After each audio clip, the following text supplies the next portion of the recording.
Reka tujye mu Rwanda noneho, aho bamwe mu batuye mu karere ka Rubavu babangamiwe no kutagira amarimbi rusange yo gushyinguramo ababo bitabye Imana.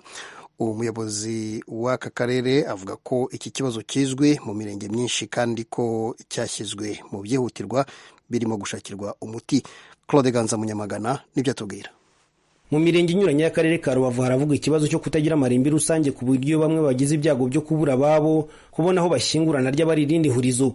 Hari naho umuturage afata isambu ye bwite akajya yigurisha abashaka gushyingura ababo badafite ahandi bashyingura, buri wese akamugurisha ahangana n'imva. Ibi wabisanga nko mu murenge wa Kanzenze. Hari umuntu uba ufite inzu gusa, nk'abo babakene baba badafite aho bashyira, uwo rero abasabwa kugira ngo leta imufashe, niba umuntu wapfuye bagira aho bamujyana, ariko wa muntu adahangayitse ngo umuntu wanjye napfa ndamujyana. Ku bafite amasambu cyangwa ibibanza ku buryo bubatse amazu hawe ku buso runaka bw'ubutaka, hari ababisaba ubuyobozi bwabibemerera bagashyingura mu ngo cyangwa mu masambu yabo bwite. Twebwe mu ndapfuye tumushyingura mu rugo ngo mu sambu y'uba ufite ukamushyingura mu rugo. Iyo hashije igihe, hashije nk'imyaka 5, 6 cyangwa 7 barahahinga. Ibi ariko bisaba kubanza kubisabira uruhushya rw'ubuyobozi, kuko itegeko nimero 11/2013 ryo ku itariki 11 z'ukwezi kwa 3 2013 rigena imitunganyirize n'imikoreshereze y'amarimbi mu ngingo yaryo ya 3 ivuga ibigomba gukurikizwa mu gushyingura umurambo. Isobanura neza ko bibujijwe gushyingura umurambo ahandi hatari mu irimbi. Nanone kandi si buri muyobozi wese usabwa uburenganzira, kuko ingingo ya 27 y'iri tegeko ivuga ku cyemezo cyo gushyingura hatari mu irimbi yigira iti umuyobozi w'akarere abisabwe n'umuntu ku giti cye cyangwa umuryango wemewe n'amategeko kandi kubera impamvu nyazo ashobora gutanga icyemezo kidasanzwe cyo gushyingura ahantu hadateganyijwe n'iri tegeko.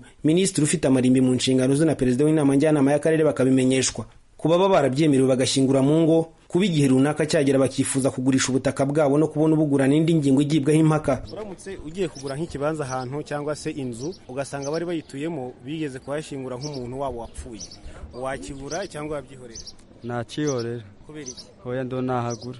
None se ari wowe waragize ibyago ugapfusha nk'umuntu bikangombwa kumushyingura nko mu kibanza cyawe cyangwa mu sambu yawe? Ndago nahagurisha ubwo nahagumana. Ugize se nk'amakene cyangwa se impamvu ituma ushaka kwimukira ahandi? Nakataha akapande kamwe kandi ngakagurisha ngasigarana aho ngaho gashingwemo mu ndo wanje. Ndo nahagurisha kubera ko ni ikintu cyubashywe, ntago ngomba kugikuramo.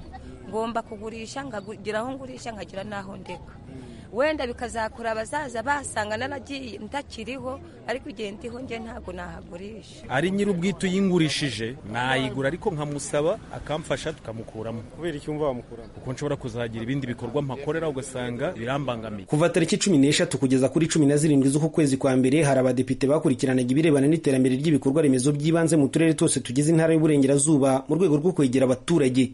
Abari mu karere ka Rubavu bagejweho ikibazo cy'ibura ry'amarimbi, maze Visi Perezida w'Inteko Ishinga Amategeko Sheikh Harerimana Musa Fazil avuga ko gikwiye gukemurwa byihuse. Ni ukubyihutisha kuko itegeko rivuga yuko amarimbi ari aya leta kandi ni umutungo ugengwa n'inzego z'ibanze. Urwego rw'ibanze rero kugeza uyu munsi rufite umutungo ni akarere katwemereye yuko kagiye gukora uko gashoboye kugira ngo kabagurire irimbi, ubutaka bugomba kuba irimbi kandi karanatangiye. Umuyobozi wungirije w'akarere ka Rubavu ushinzwe iterambere ry'ubukungu Bwana Deogracias Nzabonimpa avuga ko iki kibazo kizwi mu mirenge itandukanye kandi cyanatangiye kwigwaho, ndetse ko n'ubutaka bwagirwa amarimbi bwabonetse ku buryo ibikorwa byo guhingurana ikwiye bene ubutaka nabyo bigeze kure. Inama njyanama iteganyijwe guterana mu gihembwe turimo, iyo ngingo iri ku murongo w'ibyigwa, ibisabwa n'amategeko byose bizaba byarangiye ku buryo iki kibazo tuzagikemura. Icyo duteganya ni ugushaka amarimbi ahuriweho n'imirenge myinshi, ahabasha kugerwa n'ibikorwa remezo nk'imihanda.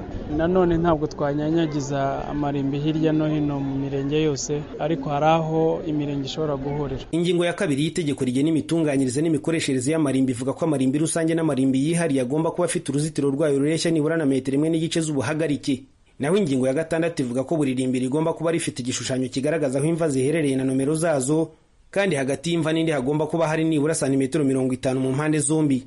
Buri mva kandi igomba kugira nomero igaragara kandi yanditse mu gitabo cyabugenewe. Iyo nomero ikabitangwa kandi igashyirwaho n'ubuyobozi bw'umurenge irimbi ribarizwamo, ndetse umuyobozi w'umurenge waho irimbi riherereye niwe ushyiraho umukono kuri buri rupapuro kuva ku rwa mbere kugeza ku rwa nyuma rw'icyo gitabo. Kandi mu irimbi birabujijwe kuharagira amatungo, kuhakorera ibiteye isoni, kuhamena ibishingwe, imyanda n'ibindi byose bibangamira icyubahiro gikwiye abashyinguyemo.